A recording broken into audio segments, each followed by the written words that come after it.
Hi everyone, I'm Stephanie with 9 Health, joining you again. We are talking about boosting your immunity today, which is something good as our state moves to safer at home orders. We slowly start to reopen.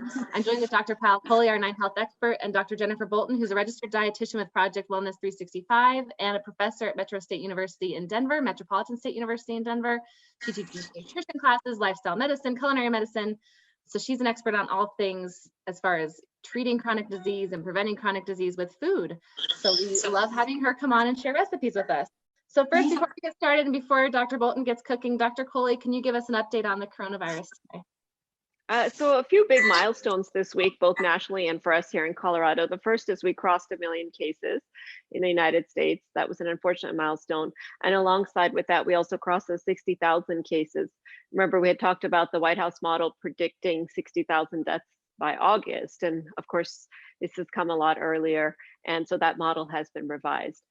Here for us in Colorado, we've also had a couple of important developments. We've gone from the stay at home to the safer at home. So we are starting to see some of that social distancing relaxing. But I do want people to keep in mind that the effects of relaxing social distancing aren't going to be obvious for 2 or 3 weeks. So if we don't see an uptick in cases or anything like that, just keep in the back of your mind that it takes 2 weeks for those cases to show up. So keep, practicing those healthy habits that we talked about, wearing the masks, washing your hands, not touching your face, and maintaining that distance. And then yesterday we heard the governor talk about testing and give us an update on testing and contact tracing in the state. And it seems like we're headed in the right direction. I still worry that we have too few tests available for what we need to in order to safely relax social distancing. By one Harvard model, we actually need to have 16,000 tests per day in Colorado by May 1st in order to relax social distancing. And so far we're doing about 3,000 a day. So we're still a ways from that. Another Harvard study came out yesterday that said that we need to be doing 5 million tests every day nationally by early June.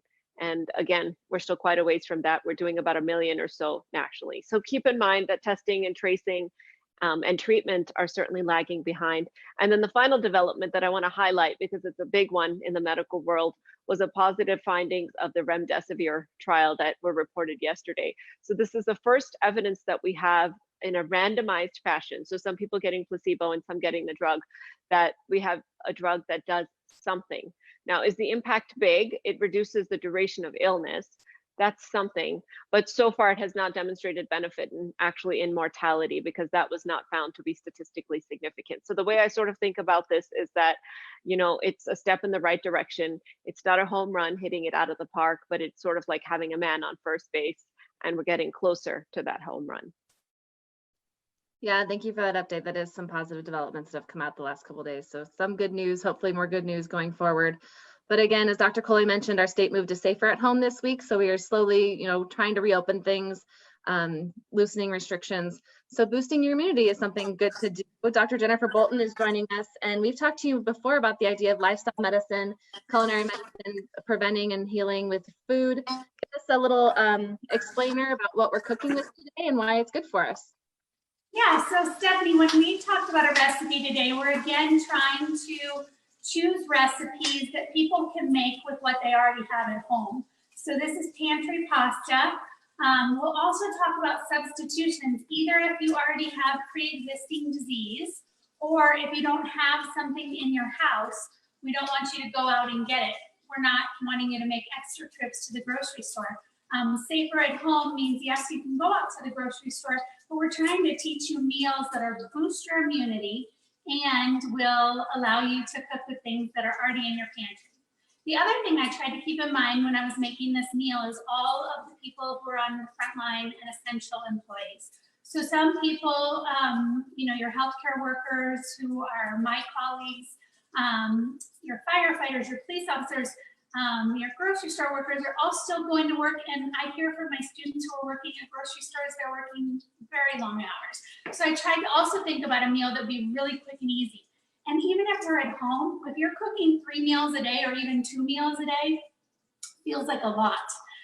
So we tried to focus on not only a recipe that was immune boosting, but came from ingredients that we have at home and didn't take that much time. So today we're making pantry pasta. We're starting off with a little bit of bacon, and I'm going to drain the grease off of my bacon. If you have pre-existing cardiovascular disease, then we can use something like ham instead. So come on over here and show everybody. We've just got a little bit of bacon that's cooked up. It's 4 slices. If you have cardiovascular disease, if you don't like bacon, if you want to go vegan, you can just do the olive oil. Yeah, I was going to say, or go vegetarian, because I don't eat meat, and Dr. Bolton knows that, so I always try I and do. tell I'm her always ways to make it vegetarian. But if you eat meat, you just are concerned about eating a higher fat meat like bacon, then you can use little pieces of chopped ham. That's low fat. It's going to give you the same flavor. So what I just did is put in a little bit of garlic. And so I put in about a tablespoon of garlic. And then I also put in a 1/4 cup of onions. So we've talked about wanting to use immune boosting foods. Garlic and onions, big immune boosters. Their antioxidant capacity is significant. Back in Hippocrates' time, they used to prescribe garlic and onions as medicine. So let food be thy medicine, and here's a good example. So we're gonna let that cook for about 2 minutes. Be really careful not to burn your garlic, it'll turn bitter. At the same time, I just tossed in my pasta into some hot water. I've got a timer going. We're using orecchiette, which is that ear-shaped pasta. It's gonna hold on to the flavor of our sauce really well. But if you don't have orecchiette, we can use small shells. We can use any pasta that's gonna hold on to the flavor of the sauce, okay? So once our garlic and onions. Someone also on Facebook, Dr. Bolton, just said turkey bacon. Using turkey bacon is for better. Turkey bacon is outstanding idea. So we can use bacon, 4 slices. This will serve 6 people, so it's not even a full slice per person. A slice of bacon is 40 calories, 3 grams of fat. So if we're talking about this serving a family of 5 or 6, we're talking about 2 grams of saturated fat per person, 2 or 3. So it gives nice flavor. If you want to go lower fat, turkey bacon. If you want to go even lower fat, chopped ham. And if you want to go vegetarian or vegan, no ham bacon product at all. Okay. So now we've cooked. You can see our garlic and onion is nice and cooked. If you were here, you would smell how fabulous it smells. And then I'm going to do a pinch of red pepper. If you like it spicier, do more red pepper. If you like it less spicy, do less red pepper. We like it a little spicier. Don't touch your eyes after you've done that. And then we're going to let this cook for a second as well. All the time our pasta is cooking. So like I said, I was thinking about an immune boosting recipe we could do with things that are already in our pantry, and then something that is quick and easy for people who are either cooking more often than they normally would, or who are coming home from long days being at work. So now that has cooked, and now we're bringing out the big guns, right? We've talked about beans before. Beans are full of antioxidants, they're full of protein. They're also full of starch, a type of starch that helps improve your good gut bacteria. And what we know is a large part of your immune system is housed in your GI tract, or your gut, or your intestines. All 3 are the same thing, just different words that we use for our GI tract. And beans contain a type of starch that feeds the good bacteria in your GI tract. So it helps improve your immune system that way. So we're gonna add in our beans. Mix that all around. I think so often people think about cooking and they think, oh no, I couldn't use 1 or 2 pieces of bacon to give flavor. I have to cut out everything that has fat in it to eat healthy. And people think about this black and white thinking about food. In the big scheme of things, we can reduce fat, especially if you have existing cardiovascular disease or hypertension. But we can also use a piece or 2 of bacon to add some flavor, or a little bit of ham to add some flavor, or we can add none of it at all, especially if you're vegetarian. Then we've got our artichoke hearts. Our artichoke hearts are one of our highest protein vegetables full of that great resistant starch that feeds the good gut bacteria and also have antioxidants in them. So we got antioxidants from our onion, our garlic, our beans. We also get them from our artichokes. I did not know artichokes were a high protein vegetable. 4 Dr. Coy, grams she's per vegetarian. serving. Did you know that? I didn't know that. No, I didn't either, actually. No, artichokes are heart healthy, but I didn't know they had a lot of protein content. Yeah, I did not know that. A lot of Thanks, Dr. protein compared to other vegetables. So Got it. not as much Yeah, as fair. beans, but 4 Yep, grams yep. per serving is a pretty good start. Yeah. And they're delicious. So. And they're delicious, exactly. And then I have about a minute left on my pasta, and I'm going to make sure that I save a cup of my pasta water, okay? I'm gonna use that later to thicken up my sauce. Be really careful when you do that. Save a cup of your pasta water before you drain your pasta. And I'm always looking for an additional way to add vegetables. So if I can serve a salad with this, which is what I'm gonna do for lunch for my family, I'm gonna do that, but I'm gonna add some spinach in here. Again, because we're at stay at home, my spinach is not probably nice enough to make a salad out of, but once I throw it in here, it's gonna taste just great. I'm gonna wait until the very end to throw this in. I'm gonna put the pasta in here. I'm gonna mix it around and let the sauce and the pasta marry each other. I'm gonna add a little of this water to thin out the sauce, and then I'm gonna stick my spinach in very last. Spinach full of fiber, full of iron, but also full of vitamin A and vitamin C, which are antioxidant nutrients. So we got vitamin A and vitamin C from our spinach. We got vitamin A and vitamin C from our artichokes. And then we also got fiber from our beans and artichokes. So this is outstanding. Okay, time to Dr. drain Bolton, my can pasta. someone use, sorry, I'm derailing you, but can someone use frozen spinach? Absolutely, absolutely. The frozen spinach we could put in right now because it's already cooked and wilted. Perfect. Groceries are becoming more available now, but some people probably still just have the frozen veggies and things going on. Yeah, and the thing I would say about that, Stephanie, as well, groceries are becoming more available. We don't want you going out to the grocery store every day like we used to. I used to shop for groceries every day or two. Right now, we'd like for people to stay home as much as possible. And so if that means that we can go to the grocery store and buy some things for today, tomorrow, and the next day, but then also buy some things to keep in the cupboard for pantry pasta, that's what we want to do. So here this is all coming together. If you wanted to go lighter on the pasta and heavier on the ingredients, you could double the beans, double the artichokes, double the garlic, and double the onions, and then do the same amount of pasta. The other option would be, if you have a smaller family, do half the box of pasta. So I'm going to continue to add this pasta water in here to make a sauce out of this.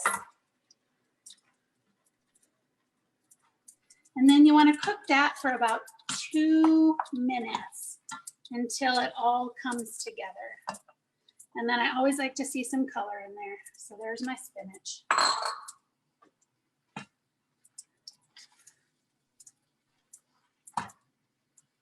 Much prettier for me now that there's something green in there. And then 2 minutes later, we can go ahead and eat it with a little bit of Parmesan cheese on top if you eat cheese. I don't eat cheese, and so I won't be eating a thin cheese on top.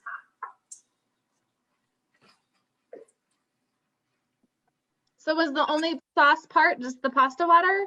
Did I miss it? Sauce part is the pasta water. So you had a little bit of olive oil in the Olive oil. pan to begin with. You got a little bit of fat from the bacon if you use that, or the ham added some flavor. Then you had a little juice left over in your beans. Even though you drained your beans, you drained your artichokes, they had a little juice left over in them as well. And so those things all started marrying together to make a sauce. And then the pasta water is going to thicken up our sauce. Other people in my family will put cheese on theirs. I'm not going to. That is delicious. You wouldn't believe how much flavor it has, along with having lots of your antioxidant and vitamins like vitamin A and vitamin C, lots of fiber, that resistant fiber that helps your good gut bacteria proliferate or grow, in addition to iron and protein, and relatively low fat, even if you started with your 4 slices of bacon as the start of your recipe. Then I also made a salad with what I had on hand. So I had cucumbers and I had a little salad mix left. And so I really am trying to stay true to these recipes and make what I actually have in my pantry when I see you guys. So I would say that that's what I had in my refrigerator. So that's what the salad was made out of today. We can use artichokes that come like this. We can use canned artichokes. We can use butter beans instead of our cannellini beans. I used onion instead of shallot. So I really used what I had on hand and it turned out wonderfully. Great, and we posted this recipe on 9healthfair.org. It's on our blog. I'll put the link in the comments so everyone can access the recipe once we're done here. Dr. Coley, we got a question, and Dr. Bolton, you can answer this as well. Someone says they're diabetic, their doctor says low carb diet and substitutes for pasta, things that have carbohydrates are better for them. She wanted some feedback from Dr. Coley on this, but Dr. Bolton, you can talk about it as well, I'm sure. Dr. Coley, some substitutes maybe for pastas?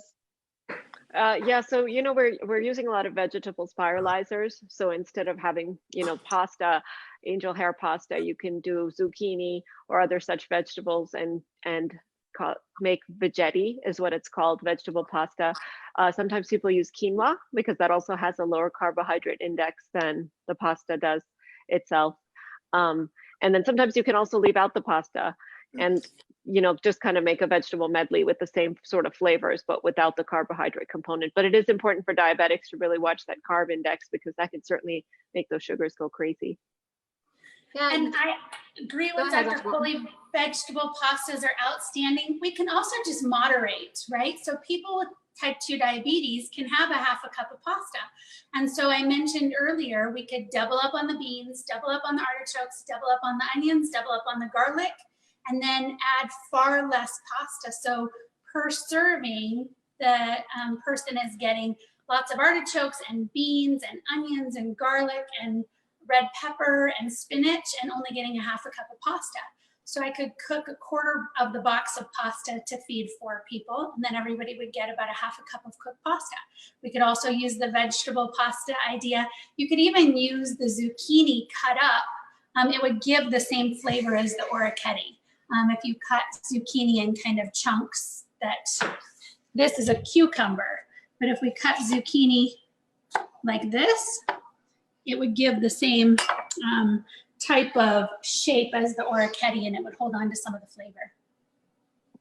And then I wanted to point out too, you really didn't use any salt, additional salt, right? There might be some salt on the meats or in the artichokes maybe, but. Yeah, I used no additional salt. I used low sodium canned beans, and then the bacon had salt in it to begin with, so I don't need to add any salt for flavor. In addition, if we cook with onions and garlic and all of those things in the alum family, we don't have to add salt because we get all the flavor from the onions and garlic. Hey, yeah, it looks like a great recipe, a yummy lunch for you. This is what I miss about doing Zoom meetings. I can make this later, but I like when you make it for me and I can try it when I'm right there. It was really nice when we did that whole cooking series that you can still find on your 9 News Health site. We did that from Cook Street, and we did probably 10 weeks worth of recipes, and you did get to eat them after that. Yes, they were yummy. At least all the vegetarian ones I really enjoyed. So yes, on 9healthfair.org on our blog, you can find a lot of the segments we've done previously with Dr. Bolton, including some recipes we've done during this COVID-19 pandemic, things that are easy to make from items in your pantry. Dr. Coley, I wanted to ask you before we sign off here, this is an immune boosting recipe, but as safer at home orders are in effect now, people are maybe having to go back to work or leaving their homes. What's some other advice we should all be following? We talked about this a little earlier this week, but just reiterate those points. So in addition to kind of eating well, you need to make sure you're sleeping enough, make sure you're not drinking too much alcohol. And so that's usually less than 1 drink a day for women, less than 2 drinks a day for men, because alcohol can suppress the immune system. And then if you do have to leave your home, you want to be real careful. Make sure you wear that mask. That's really important. And if you're going out to the grocery store or something, make sure you're taking lots of that sanitizer with you, wiping down anything you might be touching, and really minimizing the time outside the home. If you're going stir crazy and want to get out, a nice thing to do is to take a drive, because if you have your windows up and you're driving, that's a relatively safe thing to do, and you don't have to wear your mask inside your car. Or certainly if you're going on a bike ride or something, I would recommend wearing that mask, but that can also help you with the cabin fever if you're having that. Yes, all good suggestions. I want to thank you both for joining me today and remind everyone, if you have additional coronavirus questions or medical questions, you can call our 9Health Neighbors line right now, 303-698-4455, extension 2005. Leave a message, and within 24 hours, a 9Health medical volunteer will give you a call back. It's a real person to talk to, get your questions answered anytime that you would like them answered. So that's another great resource, especially for those that you know that may not have access to our Facebook Lives like this and access to Ask Dr. Coley questions. So I want to thank you both for joining me. I'll post the recipe again in the comments, and we're going to sign off from here. Thanks so much. Thanks, Stephanie. Thank you.